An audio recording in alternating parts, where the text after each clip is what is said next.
Okay, hi. Sorry, this is the third clip. Talking about the same subject. Basically, we were talking about how a few years ago, we were talking about how the kids from the Latin countries were being basically put in cages. We were talking about the protests in Russia and the protests in Taiwan and China. That was what we were discussing. But I was saying how concerned how there was little or no reaction here in this country. Well, for the kids, like in cages, there was a bit of reaction, but it was not half as much as what I felt should have. Like I said, it would have been credit towards us spiritually. And when it comes to the protests overseas, I was just shocked to see how there was little or no protest going on our side in their behalf. Even though we were going through a lot here, still to have shown that concern, even though we were going through our own, to show that concern.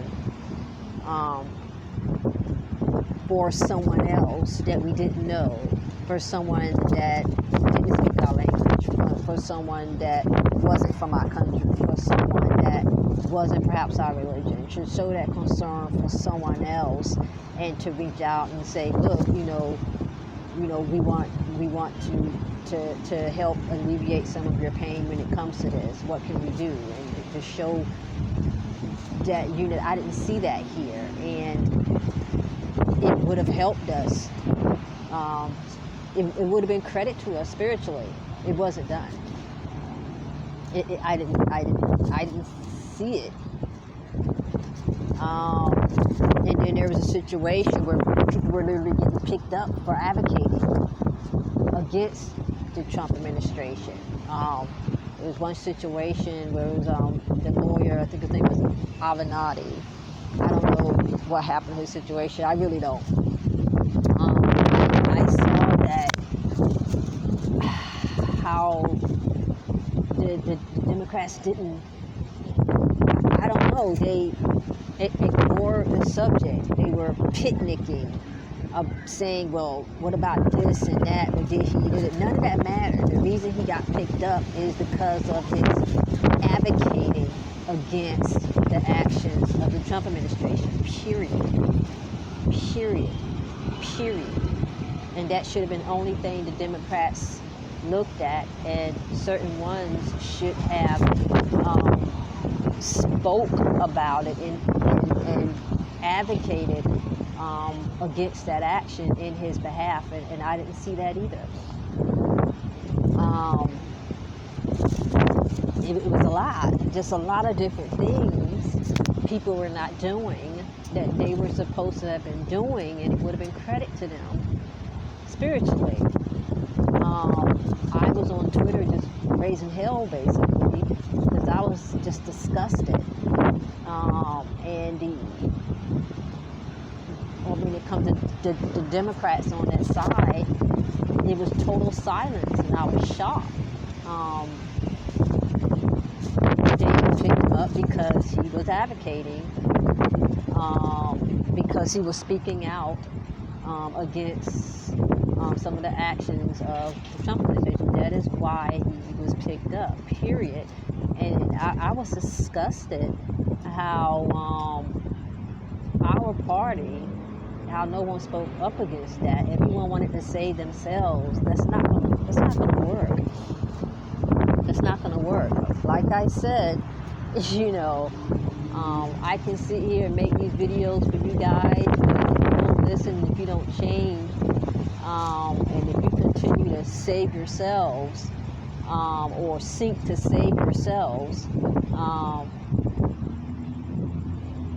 it's just not going to work. Maybe in different times, but in these times, that won't work. Like I said, things are different. We're in different times. You have to put yourself out there for someone besides yourself. Period. Not even days of me on Twitter that's raising hell saying, what the heck, come on guys, what do you, I was trying to get someone to speak up in his behalf, because I knew the only reason he got picked up was for that. And within days, COVID-19 hit. And within days, COVID-19 hit and was in the country. It was circulating before, but we started to see the symptoms. Or we actually started to see it within days of that. And 1.2 million of us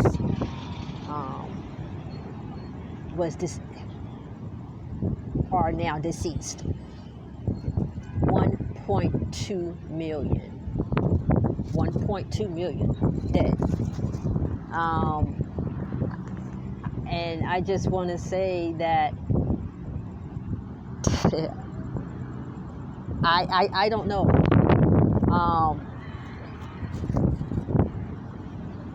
If we did join together and do what we supposed to have done, which I don't feel like we did,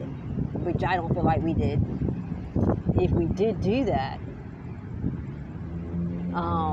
could it have been that Trump would have been removed? And if he was, the department that he disabled, which was the department that protected us from viruses and things like that, and watched out for us, could we have put that department back in place? The people that he sent home out of that department, could we have told them, look, come on back? And could we have done that in time to avoid the COVID-19 disaster? Because by the time COVID-19 hit, I think Trump was in office for a while, and I think he was impeached once or twice. My thing is, if we would have just, as a country, whether through protests or whether through just not shopping or staying home from school or whatever, if we could have, removed him. And upon removing him, we instated, those departments to watch out for diseases and things like that, if that department could have been dismantled. Because when he became president, he dismantled that department, and he sent everybody that worked in that department, he sent them home or fired them or whatever. If we could have, got that department back up and running, brought those people back in, and if we could have avoided that COVID-19 situation, but it never happened. When it comes to people's reaction to a lot of stuff, it just surprised me. And I feel that people were literally sinking to save themselves, sinking to save their careers. But the Bible said, he that sinketh to save his life shall lose it. He that sinketh to save his life shall lose it. He that sinketh to save his life shall lose it. That's not something that somebody just put in the Bible for no reason.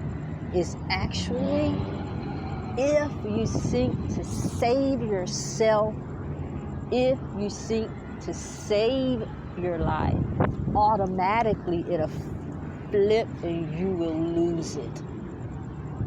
It'll flip and you will lose it. If you sink to save it, you will lose it. It says that. It says it. I didn't make that up. But if you go in saying, you know what, I don't care, I'm going to go out and I'm going to do this and I'm going to do that, I may not make it back home. If I go out and protest, I may not make it back home. And God forbid, and it's sad, but some of those protesters that was out there fighting against the administration, God bless their heart, some of them didn't come home. Some of them didn't make it back home. And that breaks my heart. It's sad. But some of them didn't make it back home. But that is how you have to go about it. That's how you have to go about everything from here on out. You cannot say, look, I have a kid. Look, I have a family. I can't go out and do this. I can't go out. You cannot say that. He will not accept that as an excuse. He will not accept that as an excuse. He see your wife. He see your kid. He see your daughter. If he say do something, you do it. Period. If he drops something in you to do it, you do it. Do not tell him that made you, sorry, fella, I can't do this. I can't, I have this, I have that, I have a kid. Lots of people have families and kids and they still did it. That's just not something that you tell him upstairs. Don't do that. He see what you have and don't have. He see that. He's dropping something in your stomach for a reason. Because if you don't fix certain things, like with the climate change, and thank God, the Democrats pushed that climate bill through. Yay, thank you. I'm very happy about that. If we don't fix certain things because you're afraid, guess what? That kid you're trying so hard to protect, he's going to have to now fight that battle that you were too afraid to fight. And you said that you were too afraid to fight it for his sake. But guess what? He's grown now, and now he's going to have to fight it, and the fire would have gotten that much hotter. It doesn't make sense how people go about thinking. So you don't want to get involved in something because you say, well, I have a family. So you're leaving this open for your kid to have to fight the same battle. And this battle now have gotten harsher. The fire have gotten hotter. The adversary have now gotten wiser. And you're going to leave that for him to fight? That's what you're doing. That's exactly what you're doing. Certain things that people are supposed to be doing, and they're saying, well, I can't, I have a family. Your kid is going to have to grow up and do that. Your kid's going to have to grow up and do it because you were too coward to do it. And it's going to be harder because every day that goes by, the adversary gets smarter and smarter and smarter, wiser and wiser and wiser, smarter when it comes to how to ruin elections, smarter when it comes to how to make it look like people are voting when they're not, smarter when it comes to how to when it comes to voter counting and how to go in and mess it up and make it look like something is not. And so do not use that excuse saying, well, I have this, and for God's sake, don't ever say because of my career. It's like, it's just an excuse after excuse after the excuses just don't stop. But the reaction to a lot of stuff surprised me. The insensitivity, the hardness, the carelessness, the nonchalantness when it comes to the pain and suffering of other people overseas and so forth. It shocks me. It disgusts me. And I'm just shocked. To have so many people, whereas they know what's going on Facebook and beating and gossiping, but when it comes to any knowledge at all about kids their age, what they're going through overseas, it's like they have absolutely no knowledge about it and they don't care. That frightens me. It not only confounds me, it saddens me, it frightens me. It scares the hell out of me. Because it's not supposed to be like that. That's very, very scary. Days after COVID-19 hit, 1.2 million people died. So here's what I'm saying. You said, well, we can't do this, we can't do that, or we can't try to remove, at the time, Trump, because this will have that. By us sitting all that time, this disease was coming into the country, into the country, come into the country, because the department that handles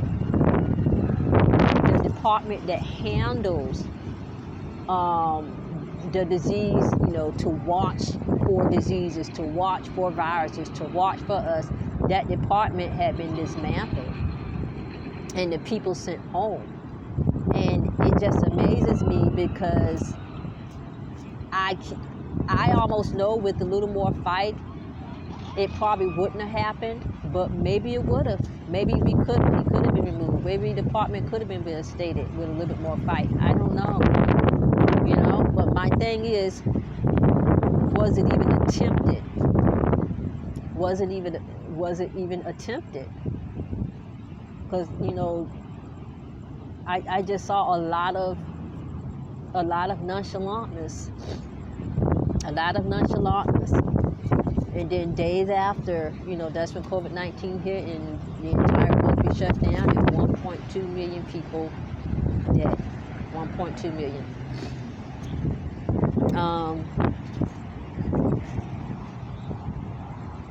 It just amazes me. But if you have a plate set in front of you, you need to go ahead and take that plate seriously. Just take it seriously. Stop it with the excuses. Everybody's afraid. Everybody is this or that, But what you don't get done today, your younger family members will have to go out there and try to do it. And it will, without a doubt, by then be that much harsher, be that much dangerous, or it would have gotten that much worse. Stop putting off what needs to be done today. All right, guys, sorry about the 3 clips. Sorry about it kept separating on there. And all right, you guys have a good night.